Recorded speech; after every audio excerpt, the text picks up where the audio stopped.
This is what an impossible.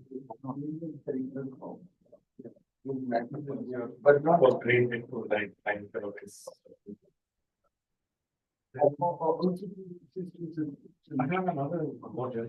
For train journey, each of the spin that creates the 9 km size. And get connected to the linker. Doesn't that also change the physics of it? Because the wheel is rigid and the linker is flexible. But in fact, I think your legs. The wheels will change, but you will not train itself. And you can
I think it's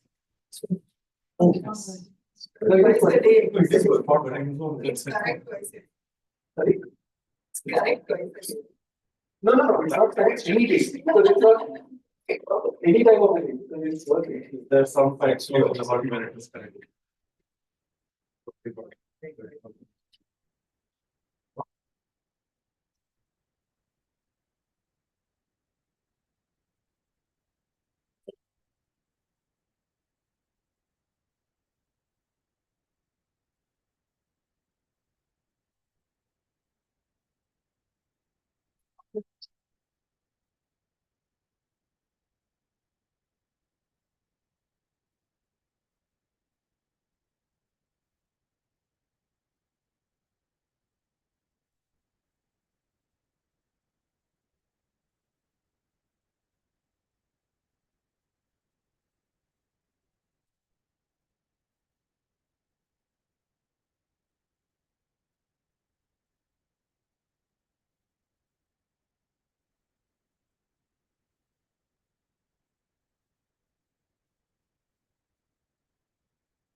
Okay, so it's a pleasure to introduce Ricardo, who you all know.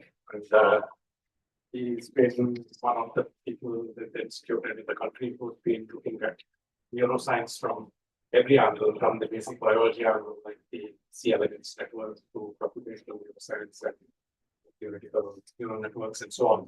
And about a month ago, there was, so he has studied in particular, as I said, the C. elegans neural network, which is a completely mapped out network of something like 200 neurons, I think. And recently they mapped out the flying brain, which has 100,000 neurons.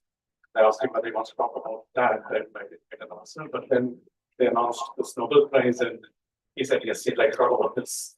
And I think Zita was the best person to answer the question of, is this really a physics Nobel that they're giving for this work? So without further ado, Zita. Thanks, Rahul. So before I start, a word, not from our sponsors, but from our group. There's going to be two little more technical talks on this, which will actually look into detail in the classic papers. And so, Anurag is in the audience. Anurag, you can just raise your hand in case people don't know this. I'm sure others will. On Friday, we're going to give part one, which is going to look at the scenario up to Hopfield. And then on Tuesday, we're going to give the second talk. We're going to look at Hinton's work and try to bring it up to the present. All right. So since Anurag is going to give all the technical details, I can reroute all the questions which I won't be able to get to you. But a request, I mean, if you have any questions or something to talk to me, please feel free to stop me. This is a really informal kind of talk, so just stop me right then and you can ask the question. If it's too technical, I'll probably say that you know. But if it's like an immediate question you have, some kind of question, please feel free to ask. So first a bit about what I will cover and what I want.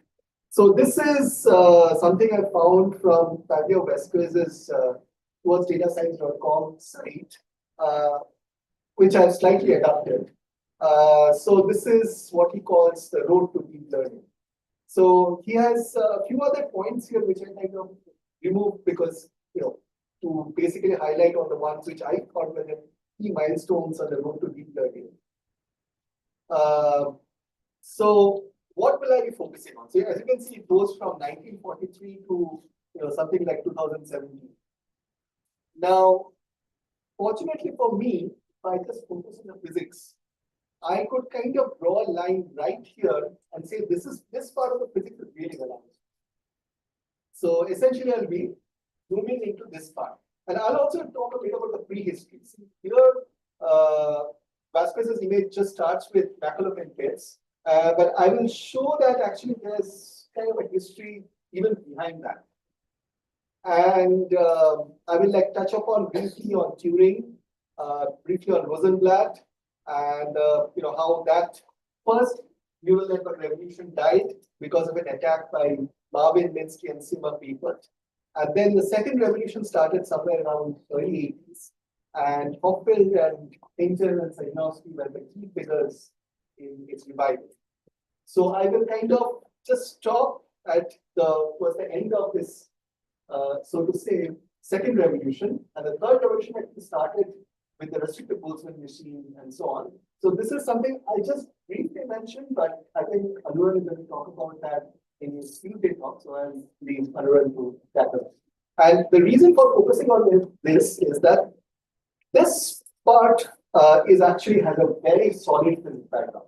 Whereas the physics underlying the more recent developments starting from 2006 onwards, they're still up in the air. I mean, there's of course very interesting physics problems there, but people still haven't figured out what's the correct tool to handle those problems. Okay, so before I get into the prehistory, how many people here have watched?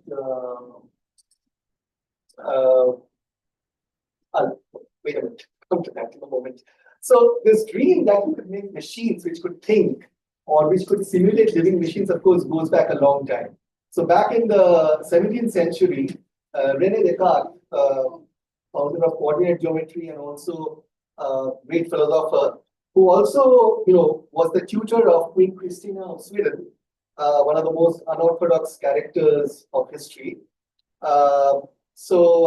When Queen Christina was in self-imposed exile in Rome, Descartes was teaching her, elements of mathematics, natural philosophy, and so on. So it is said that Queen Christina once asked Descartes, what could we say of the human body? And Descartes said that one would regard the human body as a machine. So the Queen apparently pointed to a clock and said, see to it that it produces an offspring. Leaving, of course, Descartes in a kind of a tizzy. But the dream of producing machines has a kind of a pretty technological angle to it also. So how many people have watched Hugo? Yeah. Okay, quite a few. So most of you might have seen this clip already, but for the benefit of those who haven't, let me just play this. It's from somewhere towards the end of this movie, where Hugo discovers the key with which to wind up that object that you see over there. It's essentially a clockwork machine. This is what the mechanics of the 18th century used to mean by automata. I think for some reason the sound is probably off. But you can pretty much see it even without the sound. So Hugo is going to take that key and he's going to wind up the automaton. And you'll notice that it will then have a lot of wiring of gears, pulleys, levers, and so on. And then eventually it will start scribbling with its pen. Yeah, so lots of machinery, wiring, and so on.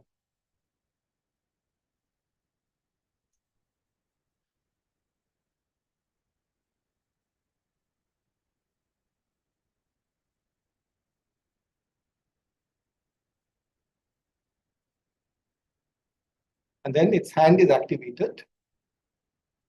It takes the pen, dips it in the ink well,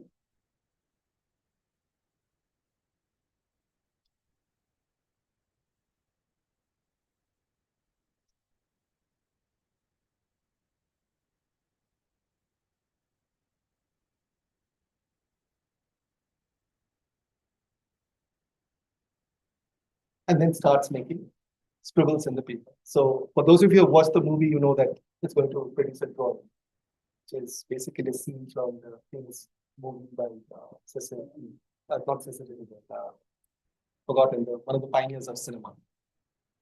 Okay, now this is actually not a fiction, right? So if you go to museums in various places in Europe, you will actually see such clockwork machines. So this is an actual, clockwork machine which writes a letter with its quill. This is a machine which can play a musical instrument. And there was this very famous chess-playing automaton called the Turk by Ulrich von Kessel. And these were all done with what we would consider extremely primitive technology, just clockwork. In fact, some of these clockwork machinery is so intricate that when they come in pieces to museums today, it's very hard for people to actually reconstruct it back, because most of the way, there's not much information on how the clockwork makers who did this actually managed to do it. This was their trade secret. So there's nothing written about how they worked, and it's a major hassle to actually reconstruct them if they get damaged for some reason. And of course, this eventually gave rise to the punch cards, use of punch cards in power looms by Jacquard, which of course prefigures the use of punch cards in computers and so on.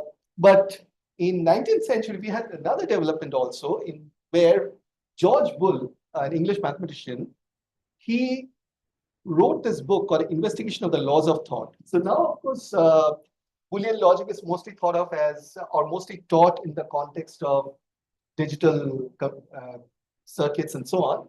But if you look at what Bull himself wrote in his preface, he's saying that the reason why he came up with Boolean algebra, or this algebra of symbolic forms, is he wanted to investigate the fundamental laws of those operations of the mind by which reason is performed. In other words, he was trying to automate reason. Are there prescribed rules by following which, mindlessly following which, you come with logical deductions? And he ends it by saying that this will give us some sense of the nature and constitution of the mind. So essentially, you can see the the central question of how to build intelligence right there in Bull's work. And of course, this dream of having automated reasoning continued. So in 1937, Claude Shannon, who was just 21 when he wrote his master's thesis at MIT, demonstrated that you could apply Boolean algebra in electrical circuits to resolve any logical numerical relationship. And this is, of course, what led to design of digital circuits and digital clocks. It led to another strand. So in around 1910, Bertrand Russell, in collaboration with the mathematician Whitehead, started producing this series of books called Principia Mathematica, in which they had a very ambitious goal to derive all of mathematics, starting from a finite set of axioms, just using logical operations.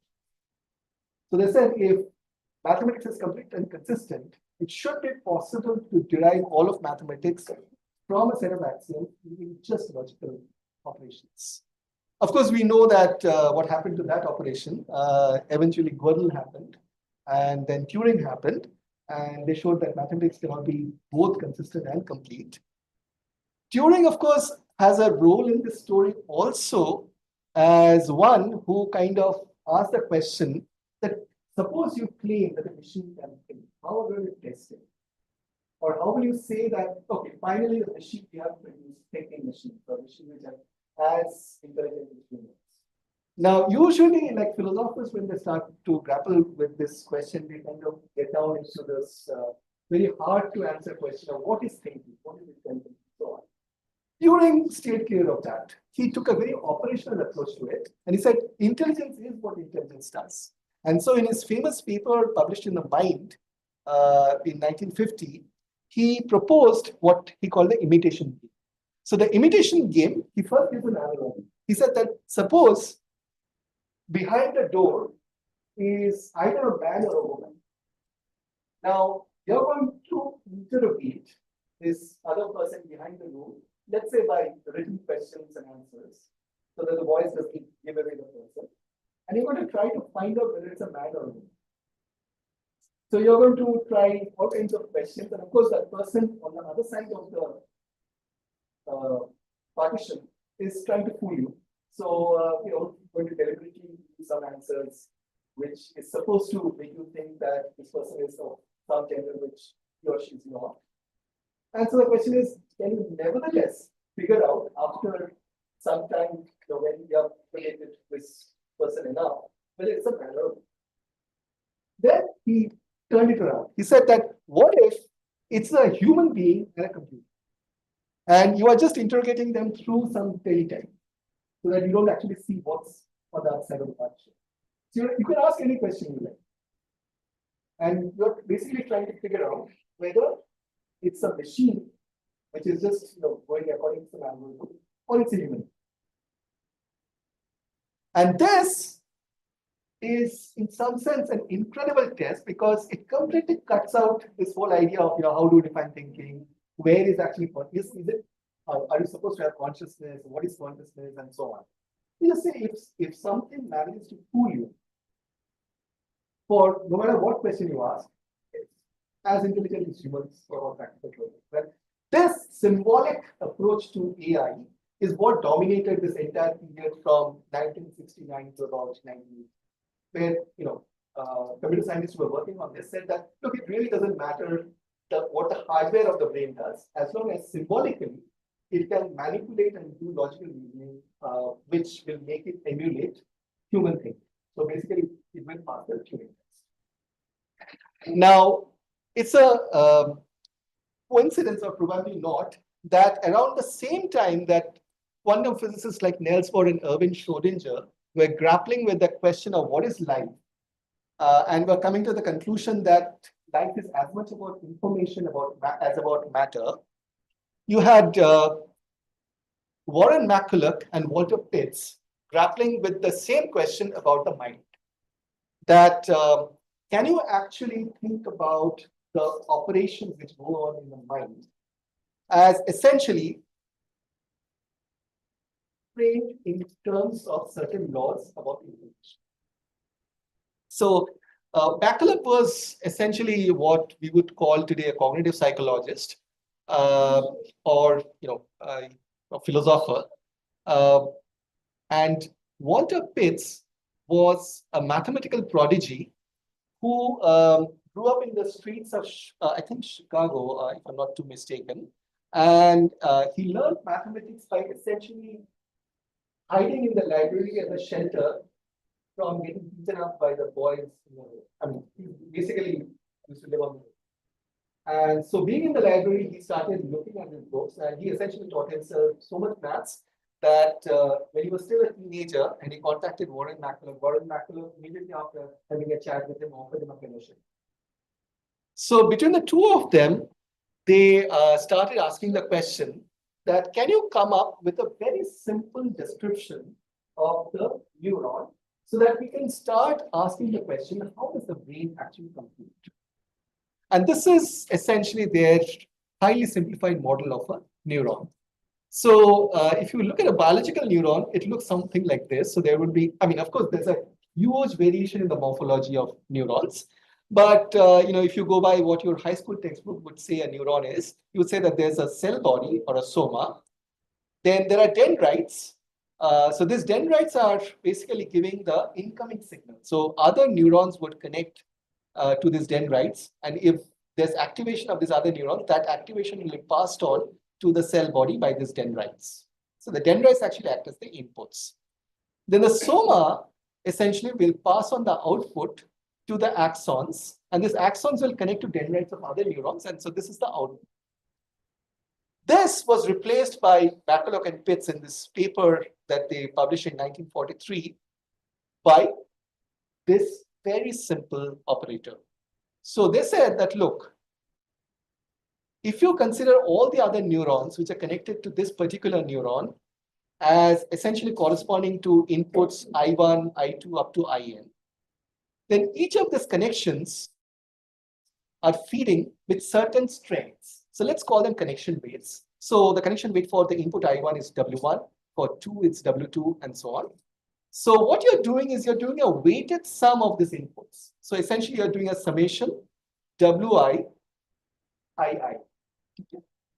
And then this sum is being compared against the threshold. If it exceeds the threshold, then this particular neuron is activated. So it switches to, let's say, on state. If it is below the threshold, it remains inactive. So it goes to off state. So effectively, you are seeing the neuron as just an on-off switch. The only difference with the simple on-off switch is that instead of someone going and pressing it, here the other neurons, the other on-off switches, are basically switching this on or off based upon their state. So all you need is then essentially, something like this on-off devices, and then connect them into a network. So when they're on or when they're active, you say that some proposition is true, and when they're off, you say the proposition is false. And so they said that, so therefore you can do logical operations by taking the signals to be propositions, the neurons to be something like a logic gate, and the varying threshold could be used to make different logic gates. So for example, in order to make an AND gate, they showed that if you take these two inputs, X and Y, and connect them with connection strength +1, and you have a threshold of -2, then this particular neuron, which is receiving these two inputs, is going to function as an AND gate. So McCulloch gave a very nice pictorial demonstration of this. So he said that, look, you can think of it like this, that the output, that is the neuron that you're looking at, is like a block G. And the two inputs, X and Y, correspond to like blocks E and F. So if only E block falls, G will not fall simply because it's blocked by F. If only F falls, G will not fall because it's blocked by E. But if both E and F fall, G will also fall. So both of these propositions need to be true for the output to be true. Similarly, he could make OR gate, NOT gate, and so on. And so therefore, in principle, McCulloch and Pitts show that you can construct any arbitrary logical circuit you want with such on-off switches. And so therefore, they concluded that it should be possible to create arbitrary logical circuits using this neural network paradigm. So that's all right. That's all very well. But the problem is this. In order to create an AND gate or an OR gate or a NOT gate, McCulloch and Pitts had to think really hard. So suppose you want to construct an arbitrary logic circuit for implementing a particular operation. How do you come up with the logic circuit? We have McCulloch and Pitts thinking about it for maybe a year before they come up with a circuit. That's effectively same like those clockwork makers producing this toys which can only do one thing. So you want a general purpose machine. In other words, something which give a method by which you can learn what kind of circuitry is required to solve a particular problem. So in other words, you want to create a machine which can learn. And this is the problem that Frank Rosenblatt, engineer who died actually quite young, in the late 1950s, he built a machine which he called the perceptron, basically, using the word perception. This, in a sense, is the first neural network, you might say. So what he did was he took the hardware of the McCulloch-Pitts network, and he came up with, well, actually not he, but it was another pair of scientists who came up with this, but he actually combined this, where he said that you can have a learning algorithm which can adjust this link weights to solve a particular problems. In particular, he looked at a classifier for patterns. So his idea is like, you give this machine various patterns. So for example, here you see an X. So this X is made out of lights which are blinking red against a black background. So if this light impinges on this board of sensors, then essentially it would be computed by a whole series of these on-off switches. And at the end of the day, there will be an output signal where you have one output block, which basically stands for X, one output block stands for A, one output block standing for O, and so on. So you'll have the output block which stands for X will light up, and all the others will remain off. So what he's doing is essentially this. You look at the feature space. So this feature could be, for example, are there two bars which are basically crossing each other? Are there three bars with a sidebar which is going vertically? Or is it like a single curve? So these are the various features. And in this abstract feature space, he's creating decision boundaries such that all figures which look like X will essentially fall on this side of the boundary, and all features which look like non-X will fall on this side of the boundary. So he's basically dividing this higher dimensional feature space into two parts. Okay. And similarly for A, similarly for O, and so on. So if you take the single layer perceptron, this is the, so this is basically just a McCulloch-Pitts neuron, as you can see. So the output is given by a function, a nonlinear function of the weighted sum of the inputs. And so for example, if you take this particular circuit, okay, so you have connection weight 1, and a threshold of 1.5, you actually create a AND logic. So if you look at the input space, so Xi1 and Xi2 are the two inputs. So in this space, basically this particular machine will create a decision boundary such that it will be off if your inputs are falling in this space. It will be on if your inputs are falling in this space. So if both the inputs are 1, then it will be switched on. But if the inputs are 0 or 1, 1 or 0, or 0 or 0, 0 and 0, then it will be switched on. And what he's doing using his learning rule is he's actually working out these weights. So the scheme was that you have basically your output function is given like this. So for each input pattern, you check if each of the output units is giving the desired output. If yes, then you already solved the problem. You don't do anything. If not, then you correct these weights by a quantity which is proportional to the product of the input and the desired output. So basically, you make some small changes. You are basically learning from your errors. It's like having a teacher, and every time the student is making a mistake, the teacher is like, starting with the knuckles and saying, it's like supposed to take by this much. Or this is the correct answer. So this by how much you got it. So you keep doing this. Eventually, the idea is the student will start getting it right. And so this perceptron learning rule, in a sense, was the first learning algorithm which allowed you to create a machine which would learn general purpose algorithms. But the problem that this had was that it could not implement certain very basic gates like XOR logic. So XOR logic says that if both the inputs are on, or if both the inputs are off, then do nothing. If any one of the inputs is on but the other is off, then become active. So it's the space looks something like this, right? So here it should be off, here it should be off, and here it should be on. Okay. Now you see, the problem is you can't take a single line and divide up the space such that all the red points would be in one domain, or the blue point in the one domain. Any single line that you put would always have some red points on this side and some red points on the other side. So in order to correctly classify this, you need to have at least two decision boundaries. Unfortunately, with just an input layer and output layer, there's no way you can create multiple decision boundaries. For that, you need to create an additional layer. So the XOR problem can be solved if you actually introduce an intermediate layer, what is sometimes called the hidden layer, hidden because it's neither the input nor the output. So in some sense, it's invisible to the external world because it's neither the neurons where sensory stimuli impinge, nor is it the neuron which directly activates the muscles, right?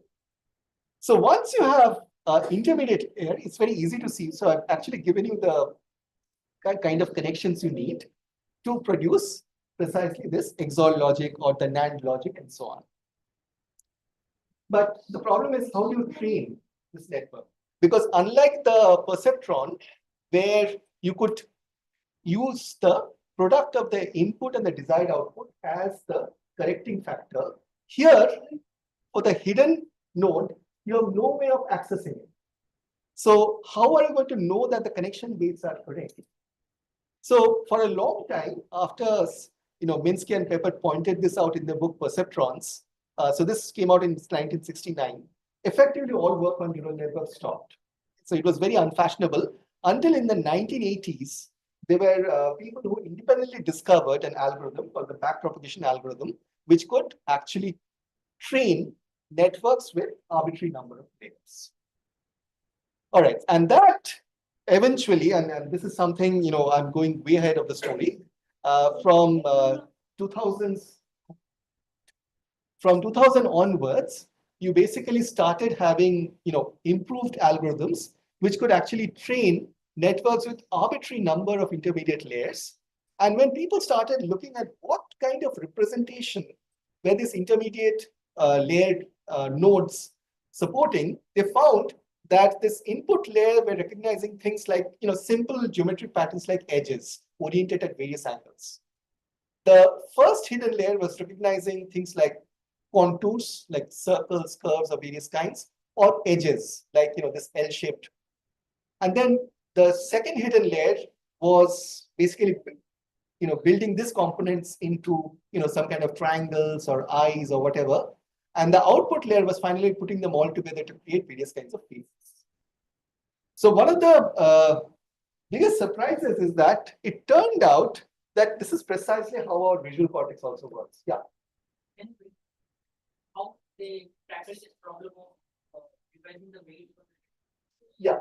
So what they did was they said, all right, we will give some input. We will have arbitrary weights. Go and check the output. Most of the time, the output will be completely wrong. So what we will do is, we will first figure out what are the weights needed for the last hidden layer keep changing it until you start getting the correct answer.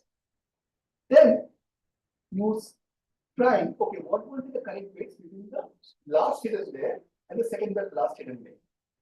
And then the second but last hidden layer and the third but last hidden layer until you come all the way to the first hidden layer and the input layer. So that's why it's called back propagation. You're going back. Change the last but one layer. Yeah. Okay. You will not have to go to the last layer. Very good. So you have to do it accurately. So once you do this whole cycle, you have to repeat the cycle again until you get it right. So one of the big questions for the earliest given multiple perceptrons was, will it converge? So this convergence was one big question which people showed that if you have very fast rates of learning, it will tend to overcorrect and it will not converge. So you can't have a very high fast learning result. So there are optimal rates at which you can learn and so on. It's basically steeper, like gradient design. It's like gradient descent. But it shouldn't have a very big delta. Yeah. Correct. Yeah.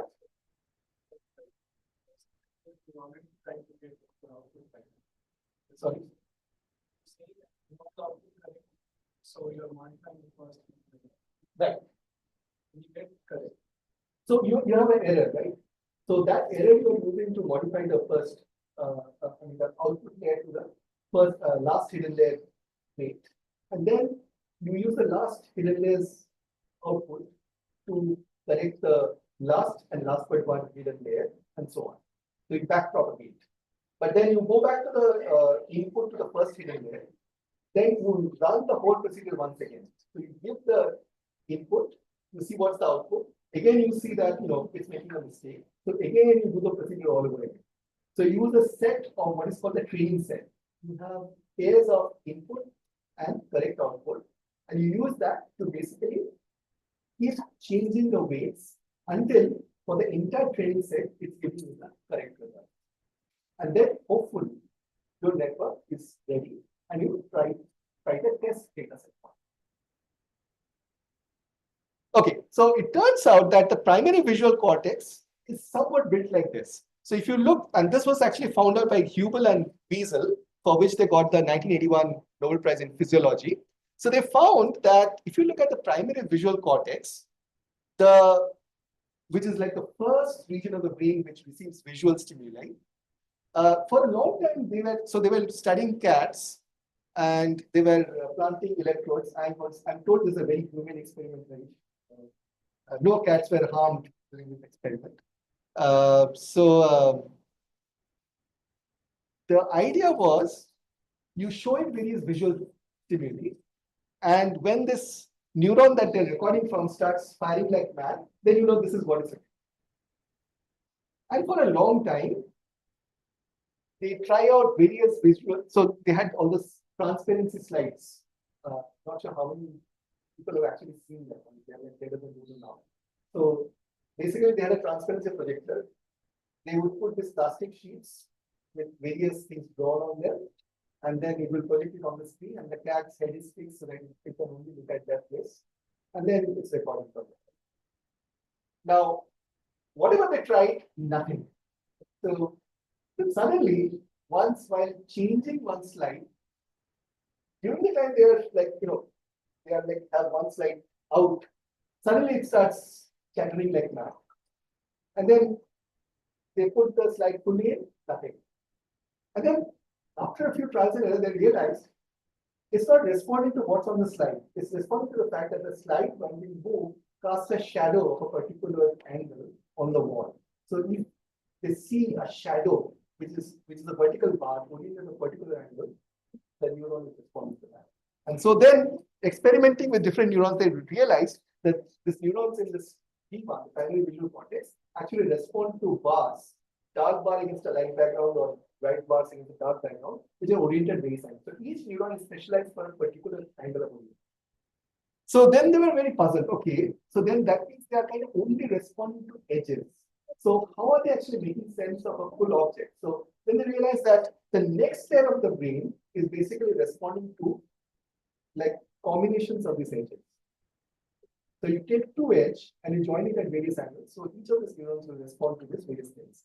And so on, and so next highest layer will take combinations of these edges, I mean, these corners and so on. And this actually, I didn't understand that. How do they identify? I mean, they wouldn't know which one is the next layer. Right?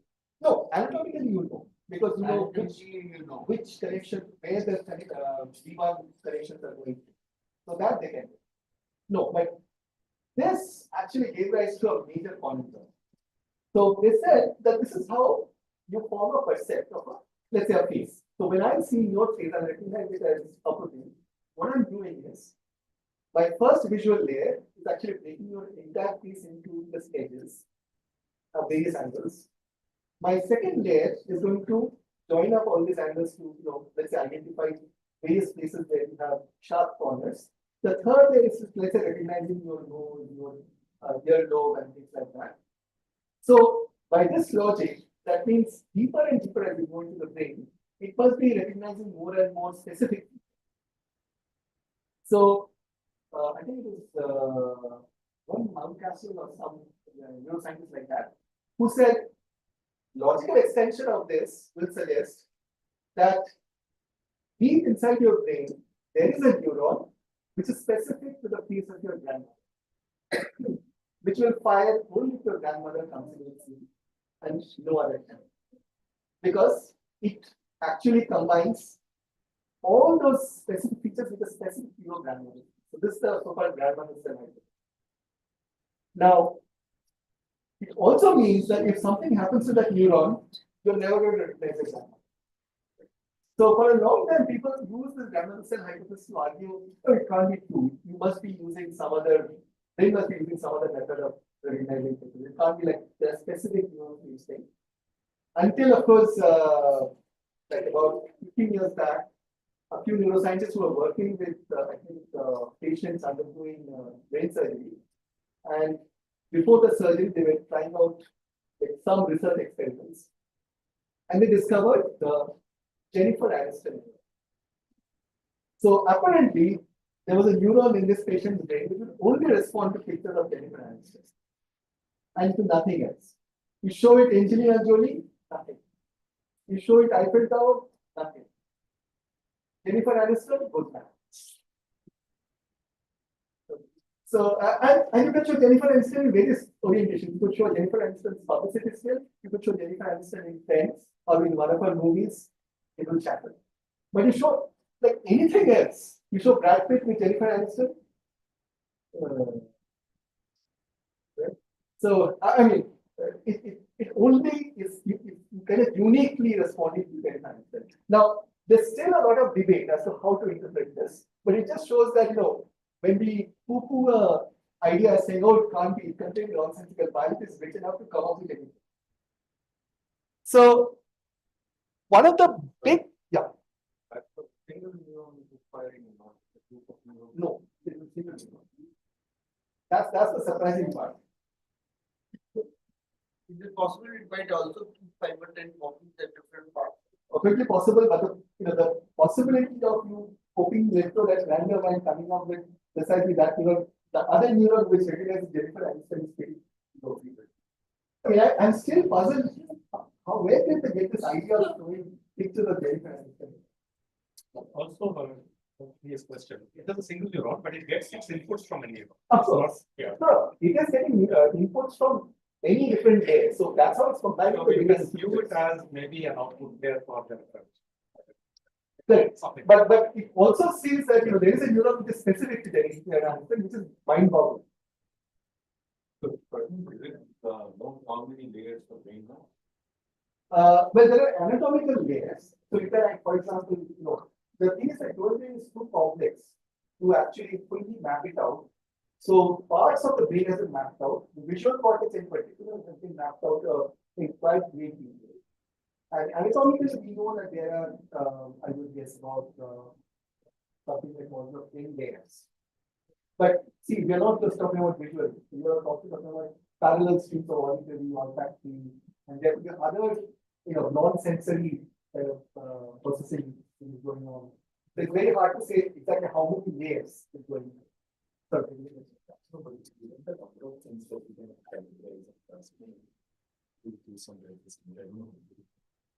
Wouldn't the number of neurons be insufficient? That is precisely why people didn't believe the camera is 70%. So we have roughly about 10 to the power 11 neurons, and clearly not all neurons are responsible for these kinds of memory recall tasks. So it seemed a bit unusual to expect that there would be dedicated neurons for remembering particular pieces. So that's why I said that this experiment is still quite controversial as to how do you interpret this. Could there be other interpretations rather than the grandmother center? But the reason why I brought this up is that a similar issue has now challenged computer scientists who are trying to understand how these large language models work. Like, for example, what are the hidden layers actually represent? So this is a cartoon which says that, one way in which it could be working is precisely the way human brain works. So, you show a face. So first the layer breaks it into the edges. The second layer, combines into corners and contours. The third layer combines its corners and contours into various face-like image. And finally, you have the output, which basically corresponds to a certain neuron firing. Oh, it's Joe, or oh, it's Chris, or oh, it's me. But figuring out how it's generally for any given problem, what exactly are the hidden layers representing remains an open problem. And it's actually a very crucial problem because unless we understand how this large, deep neural networks are working, what's actually going on in the hidden layers, they will always remain somewhat magical black box kind of thing. We won't be able to know when they are going to get it spectacularly wrong. So now we'll kind of step back a bit and take another parallel strand which was going on about the same time. So going back to 1940s, in 1949, the Canadian neuropsychologist Donald Hebb wrote this book, Organization of Behavior, in which he talked about how do you learn. Okay, so the learning that Rosenblatt was looking at was, in something like that, as Rahul put it, gradient descent. You just take the output, actual output, you look at the desired output, look at the difference, and then basically try to feed it back, adjust the calculation. But Hebb was interested in the way. He wanted to know how is it that we learn, and not how we would like it to learn. And he came up with this very simple-minded argument, or not simple-minded, rather simple argument. It was actually quite a bit of thought which went into this. So essentially what he said can be reduced to just saying neurons that fire together, wire together. Now, essentially what's happening is that when you have a cell which is near enough to excite another cell, and whenever cell A is excited, cell B is excited, this causes the synaptic weight of connection from A to B to gradually become stronger. Conversely, when A fires, B doesn't fire, or when A doesn't fire and B fires, this strength is going to get weaker. So if you want to have a good analogy for this, just think about how our friendships grow. So if you and another person are, always smiling at the same jokes, or you kind of are always enjoying the same things, and then when your friend is sad, you're also sad, your friendship is going to get stronger. But if you laugh at the other's misfortune, friendship won't last. So it's very much like this. So when both neurons are coactive, connection gets stronger. When they are not coactive, when one is off and the other is on, the connection gets weaker. So this simple Hebbian prescription was thought to be, just a cartoon version of how we learn, until again, experiments showed that the brain actually does that.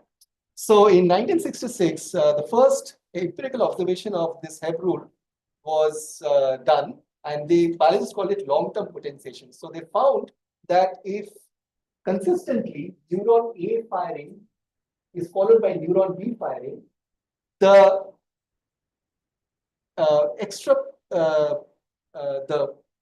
postsynaptic potential, that is the probability of the next neuron being activated by the presynaptic neurons firing, keeps going up. On the other hand, if the neuron, next neuron, the neuron which is actually receiving input, first fires and then the presynaptic neuron fires, so which is opposite of the causal relation. gradually the strength would be weakened. So this is in some sense nothing but head. Okay. And so this gives us a clue as to how human memories work. So human memories are very different from computer memories, because how does computer memory work? Yeah. That there's some other entity which is saying whether they should be fighting together or not. No. And how do you decide whether it is the correct relationship or not? So it's a very simple thing. It says if neuron A gives output to neuron B, so neuron A is presynaptic, neuron B is postsynaptic. Then if neuron A firing is followed by neuron B firing, so they're coactive, then the synaptic strength, so the number of neurotransmitters will be emitted when neuron A fires, will be combined by neuron B fires. That is strengthening, or that is increasing. So in some sense, the connection strength gets stronger. But if you have the opposite effect, that is, this fires, but nothing happens here, or even more, this fires, and then this fires, which is violating the causal chain, then the connection strength is actually weakened. You have less neurotransmitters coming out. So this is basically a lot of biochemical reactions happening in this body. So maybe we'll take that up later, because this like takes you away from the. So this is actually going to give rise to an explanation for the peculiarities of human memory. So how does a computer memory work? So the random access memory essentially need the address. So the computer may have something stored, but without the address, you're blank. So when you wipe your hard disk, information is still there. What has been deleted is simply the mapping from the address to the data set. It's still there. So forensic, computer scientists can go into your hard drive and start retrieving the data which is so-called lost. Okay, I'm a beneficiary from this, because some idiot of the computer system actually wiped my hard drive without realizing, and then yes, Mani and Ravi had to basically retrieve all the threads of the data, but they were all there, but of course there's no link. So it's almost as good as it not having it. So like you have to go and find each file and see what's in there. So in contrast, humans have the so-called associative memory. So what is an associative memory? So I call it the Proust effect because in Proust's book, Remembrance of Things Past, he portrays this very poetically. So he describes how in one day, he kind of, after a very tiring day, he goes home and he takes tea with a Madeleine cake. As soon as it goes into his mouth, he has a sense of pleasure. And when he takes a second mouthful, it calls into his mind a memory of how on Sunday mornings his aunt Leonie used to give him crumbs of Madeleine at Combray. So that a memory of something from deep in his childhood. And every one of us had this kind of flashes. Right? So we smell something and suddenly it reminds us of something which happened deep in our time. It happens to me all the time with, for example, books. So I call books to be like pencils of Harry Potter because I've taken books which I, for example, first read when I was a kid, and it would immediately take me back exactly to that time in school, in that class, when I was actually reading that book. So when you take physical objects, sometimes just the holding that physical object takes you back, years back to when you first handled it. So this way of taking piece of a memory and using that to retrieve the whole memory of what happened that day and so on is what we call associative memory. In computers, this is no use. I mean, it's no use saying that, okay, that file had this thing, and try saying that to this, try telling it to them. That is going to stare you down and kick you out of the office. So, you have to be much more specific and, you have to have some systematic way of retrieving your files.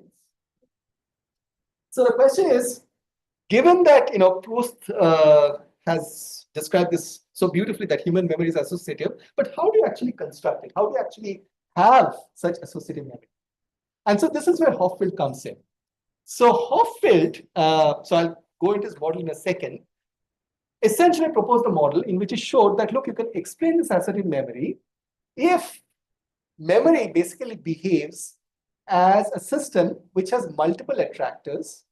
Attractors are essentially any state being defined by activation fields of various neurons. Any state which basically has all other neighboring states converge to it after a long time. So for example, you can start with a pattern looking like this. So you can think of it as basically certain grid of neurons. The ones which are active are colored black, the ones which are inactive are colored white. So over time, they are gradually changing as you update the neuronal states following the McCulloch-Pitts model. Eventually, it converges to the pattern A.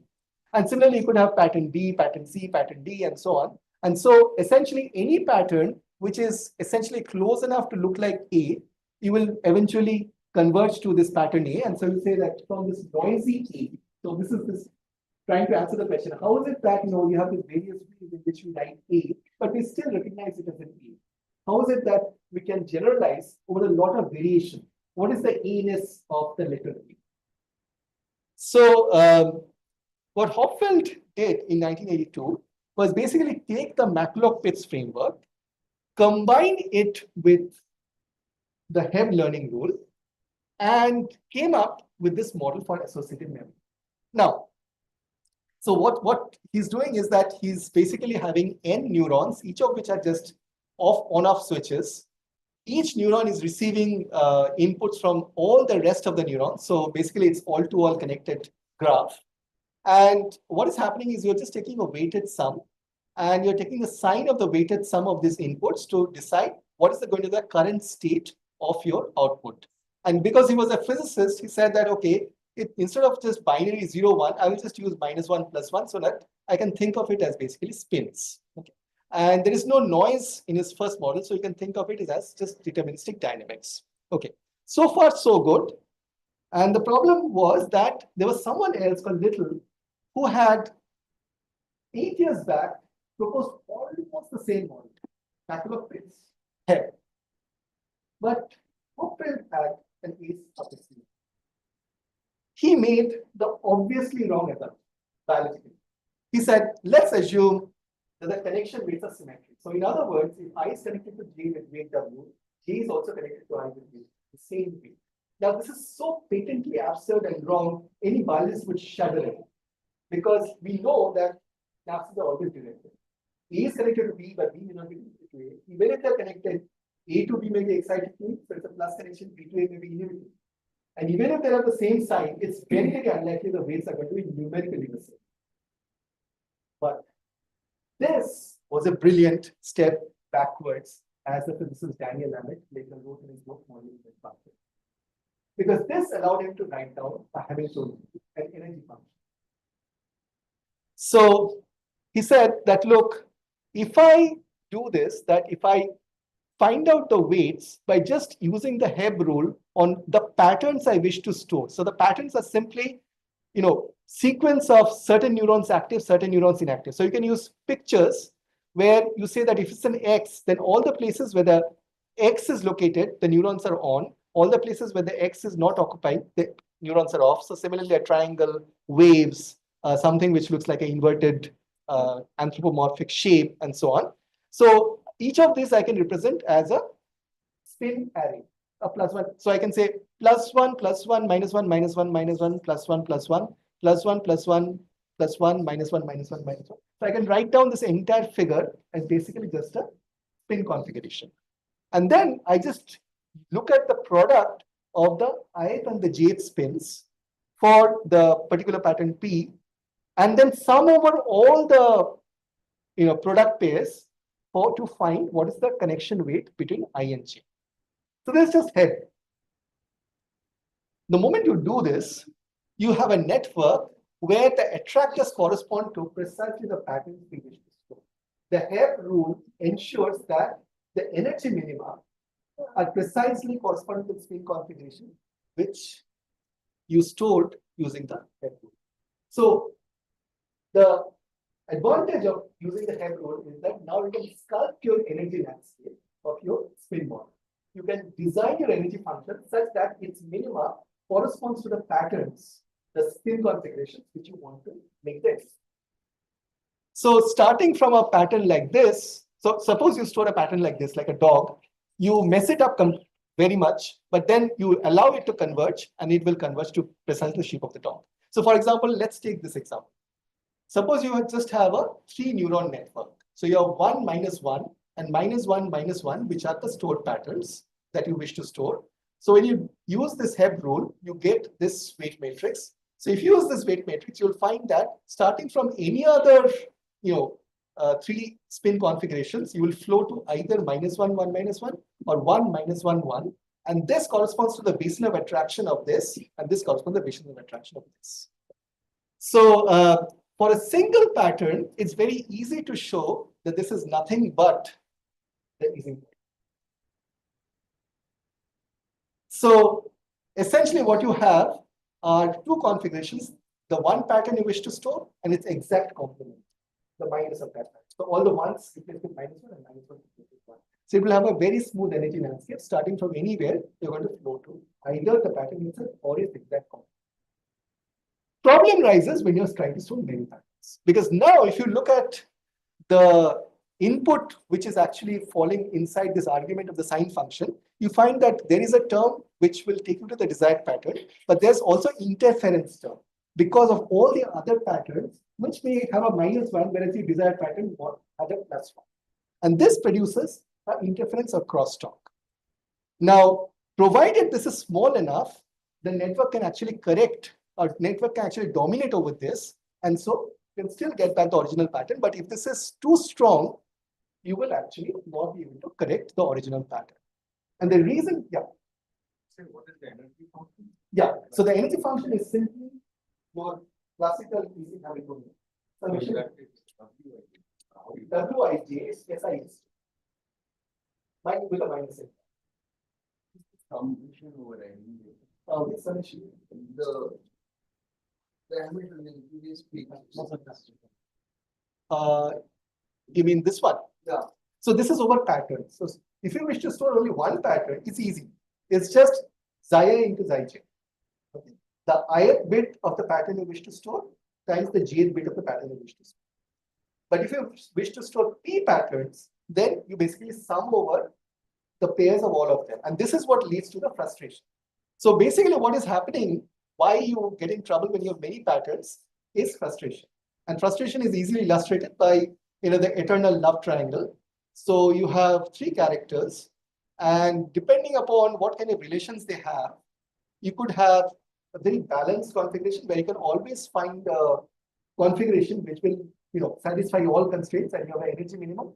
Or you could have an unbalanced configuration where you can never completely satisfy all constraints, and you will have a dichotomy as to whether to have the spins configured this way or that. And of course, physicists have encountered this in random magnets, essentially spin glasses. So these are materials where you dope essentially non-magnetic material with magnetic impurities. And because of the very strange nature of the interaction, this is the famous Rudolman-Kashua-Yoshida interaction, the interactions are effectively random between this magnetic spins. And so you could have a situation like this. So this is like the case of the ferromagnet, where all the interactions are positive.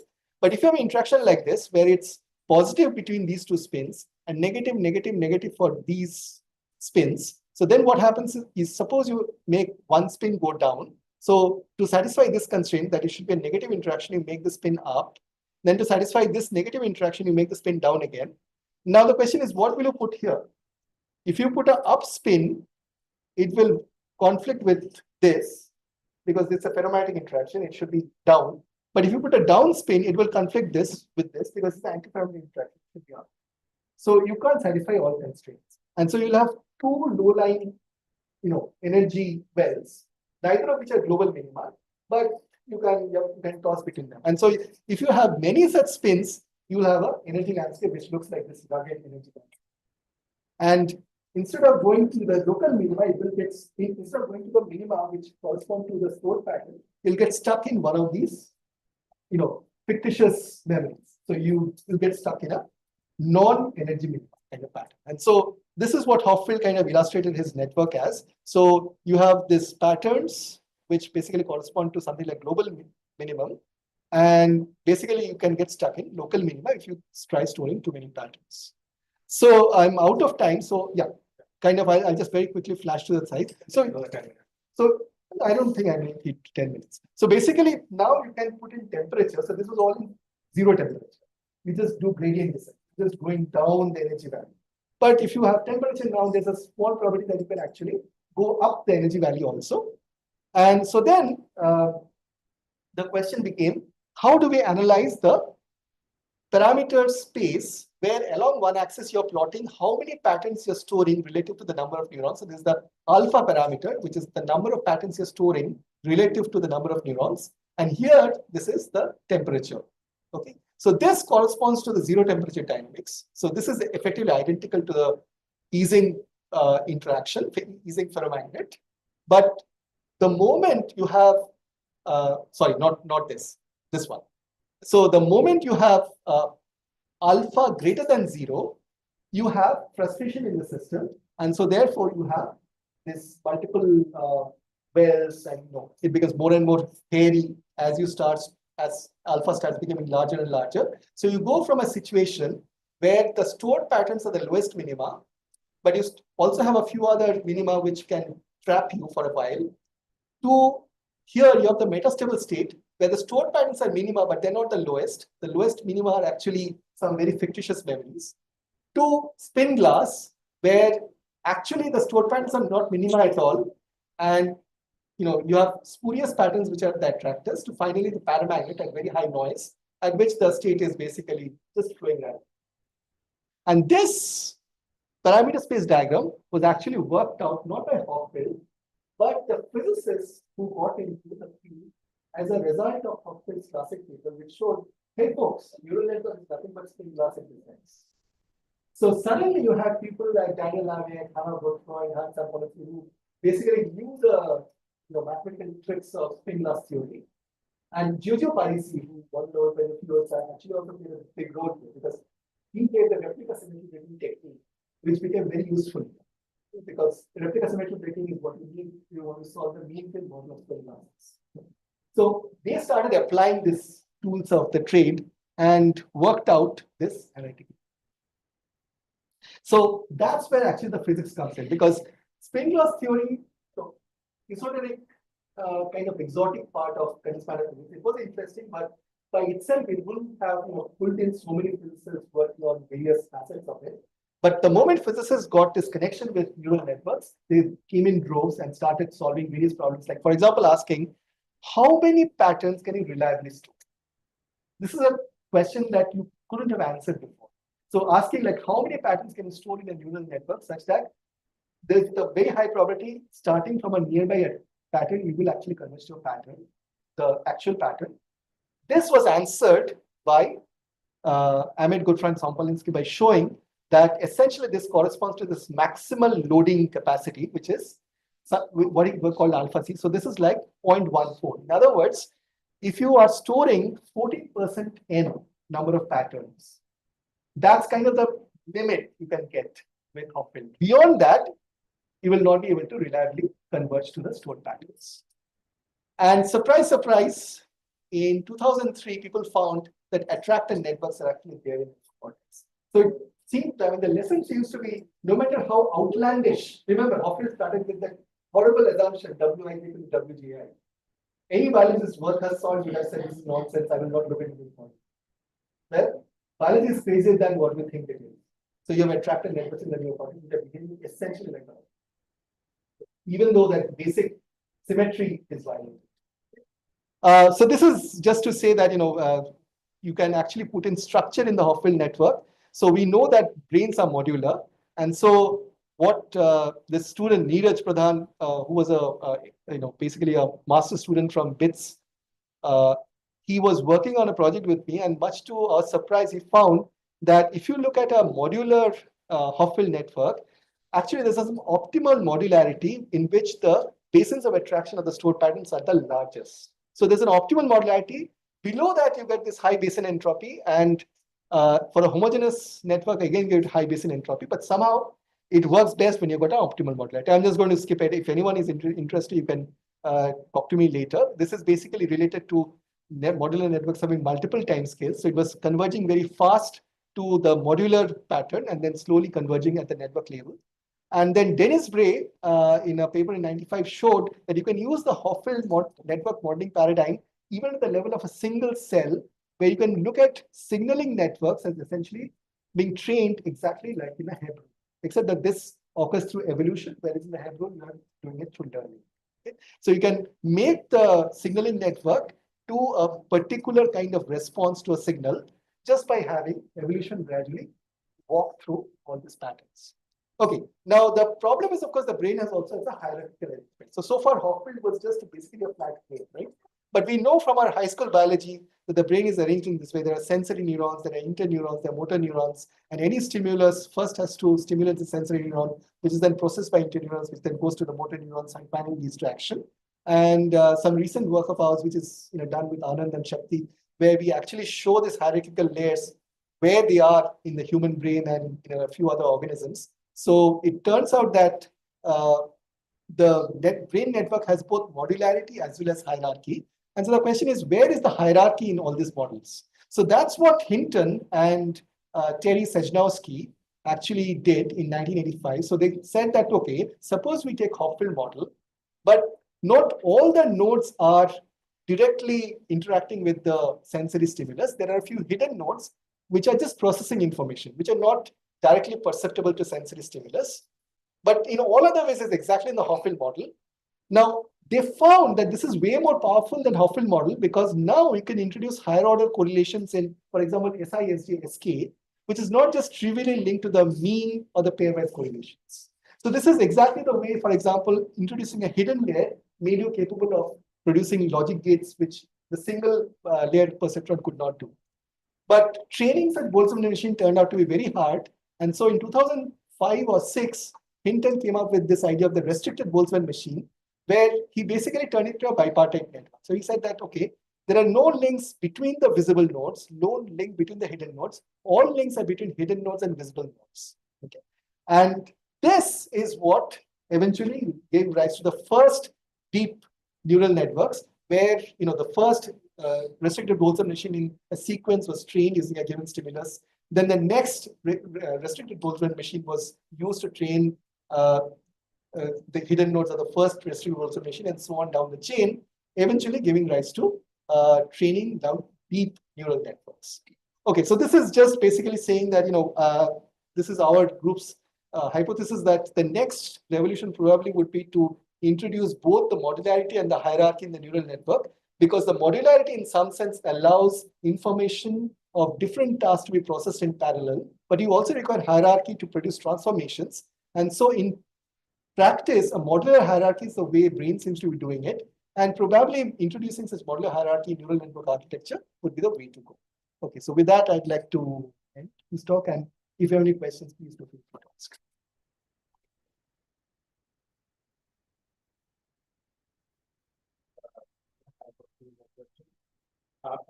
Comments if you showed Boole's name. It seems Boole was Hinton's great grandfather. Wow.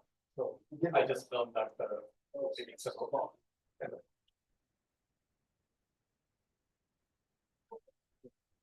Do you mind going through transparency back to the network with the two given others? So how is it different from the perceptron? Right. So in the perceptron, you have a clear input, hidden 1, hidden 2, hidden 3 output. Here, you just distinguish between visible nodes and hidden nodes. The visible nodes are directly clamped to the stimulus, hidden nodes aren't. So I portrait it in this way precisely to show that you can actually, if you want, show an equivalence with perceptrons, multi-layer perceptrons. But actually, these are simply visible nodes. So you can, for example, have all the visible nodes in one layer, all the hidden nodes in another layer. The only difference between hidden nodes and visible nodes is visible nodes are clamped to stimulus. Sorry? Inputs, right. Meaning to the inputs. Whereas the hidden nodes are free them. Yeah. So in this kind of recurring networks, the output is, so in the multilayer perceptron, you go from input to output sequentially. Here, the output is occurring in these visible nodes. So The final state of like in the Hopfield model, there is no input layer and output layer. Everything is just a single layer. It just iterates and eventually goes from input to the output. So there is certain number of recursion. Certain number meaning that's the convergence. See, you have that energy value. So what you're doing is you're gradually converging. At some point you'll converge to some kind of a state. You can take any length of. It can take a long time. So if you don't have the symmetry constraint, for example, then it can actually get into a unit cycle or even a quantum cycle. Yeah, there was a question.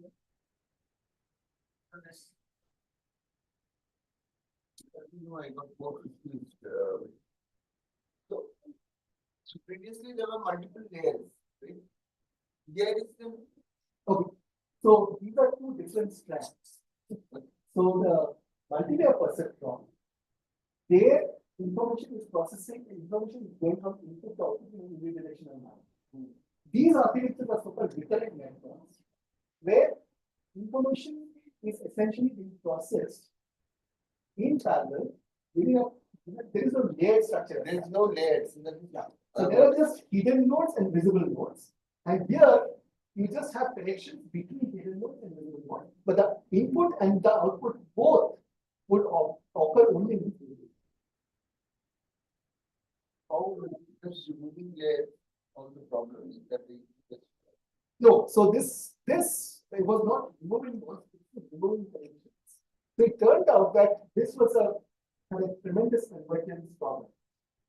It took tremendous time to do the computation which eventually called it.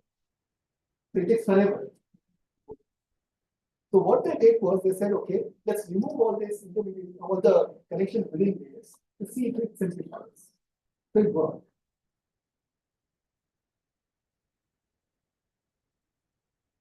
So let's try and set up again and the reference of there could be copy and snacks outside Ramanujan auditorium, and there's a cultural program there. So Oh, it's been shifted to 6. it is 6. It was always 6. Oh, I thought it was 5:30. Marks of 5. Oh,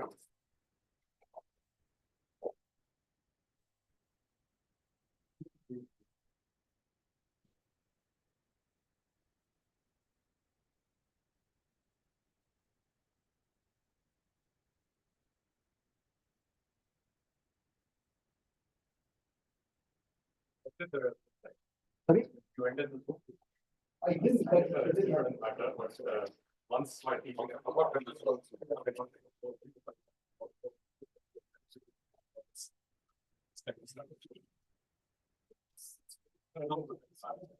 Let us see what I've done. No, but you mean you were recording it in your machine? So currently it's at the recording site. Space. Oh, I see. Okay, so let me just see a good point. Seems to be switched off. Should be fine. Okay. Okay, so what's the plan? Yeah, so do you want to see the program? Or you want to- No, but I Yeah, you really need have to drop him back. So And then we can, so the team seems very fond of this 99 place. at where LB is Road. that? It's on LB Road, it's not far from here, and he likes it so much, he's been there twice already. But there's no beer there. There is no beer, it's not, he says there are other drinks. Yeah. So He doesn't want a noisy. I like both, but they do have music, not terribly loud. okay. Is there I've any never other been to music? boats. I'm okay with music. I love Pico's. Let's just do both. Okay. I will But take who's the that. designated driver? I have enough to not drive, I guess. I mean, I have not, I have enough that I can drive. I mean, sufficient is all. Or we could take a taxi. Yeah, could take a taxi. I think I'll take it. So, then I can drop both of you back and waiting to see. Do you want to watch 24?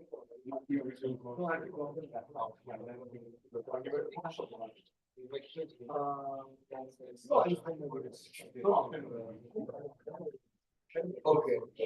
So just let me know what's the start. Once you're the function, we can sort of say that, the application of this particular model is given by that sum. So some threshold function of sum over W and grade, B and grade, or W and C. Everybody else, you want to ask? That was I don't know anybody else. but if the arbitrary, you have this three levels are one particular position there. Hello, হ্যাঁ তুমি কোথায়? হ্যাঁ তুমি কোথায়? হ্যাঁ hello hello. আচ্ছা তোমার আইডিয়াটা আছে কতক্ষণ লাগবে? And what is the না I can wait, I can wait for you at idea actually. or the local energy of the ion, and that will essentially give you minus half. হ্যাঁ তো তোমায় কোথায় নাও হবে? Yes. হ্যাঁ Plus আচ্ছা তিরুবান্নামে নাও হবে। মানে do you need a pickup or not? So either there is a certain formula generally it's going from one way to another, that is a flow of energy. But here, the same ability, but along with the additional factor that is a তুমি কোনখান দিয়ে যাবে? Which can you? It's there is extra here.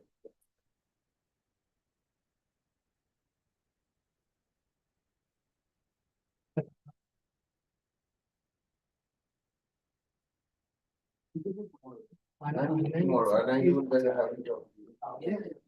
আমি in principle তোমাকে করতে Yeah, I mean, I should be taking Manipuri. So, I will still organizing the Manipuri exam. Yeah. তাহলে তুমি বলছো তুমি কি আইডিয়ার সিগন্যালে তুমি নাম দিও। Setup was going to some sort of balance like that. Okay. I'm wondering. আচ্ছা তুমি যদি আইডিয়ার signal Manipuri done, but somehow I'm also sweating and my energy is quickly. So I'm wondering whether I want to. nothing that's wrong. Getting very tired. না না আচ্ছা শোনো না But most of the time, I mean, going on for some time or whatever. আচ্ছা idea হচ্ছে যে আমি তোমাকে Oh, whatever. রাহুল আর আমি প্রথমকে একটু বেরোবো। আমি প্রথম Then তো আমি কি আলোককে তোমার জিম্মায় রেখে দিতে চাই। তো ইজিয়েস্ট হচ্ছে যে আমি তোমাকে পিক আপ করে তোমাদের দুজনকে বাড়িতে ড্রপ করে দিই, তারপর ওখান থেকে তো ওলা নিয়ে চলে যাবো। এই জন্য আমি বলছি around tomorrow, but I have to talk, at least meet up. তুমি যদি আইডিয়ারে তোমার দিয়ে না যায় তাহলে তুমি যেখানে যাবে আমাকে বলো, আমি তোমাকে সেখান থেকে পিক আপ করবো।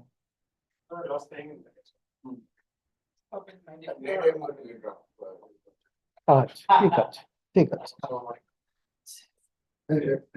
Okay, yeah. ঠিক আছে, তাহলে তুমি আমাকে আন্না নিউজতে এসে একটা ফোন করো। ঠিক আছে।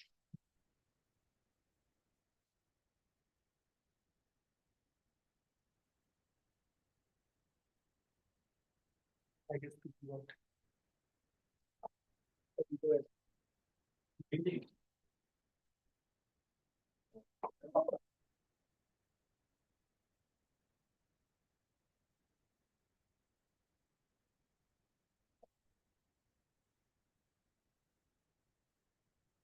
Oh, I mean, do you feel like it is?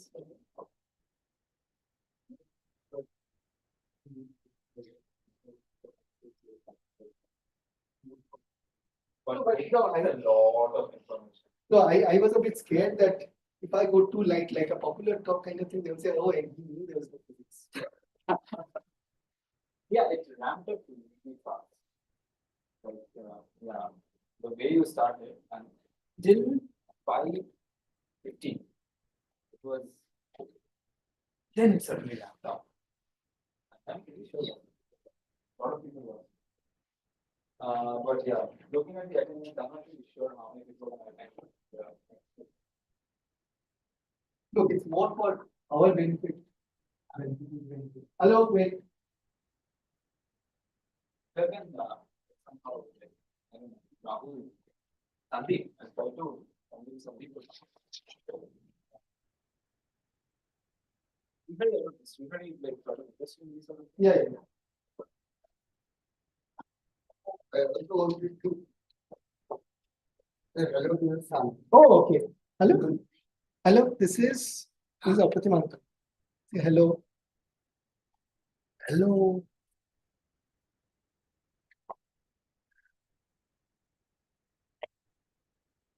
Can I? Yeah, why Sandeep? Why Sandeep? Sandeep also was in base, like, is a lot. Oh, Again, it was the base like, look at it, what?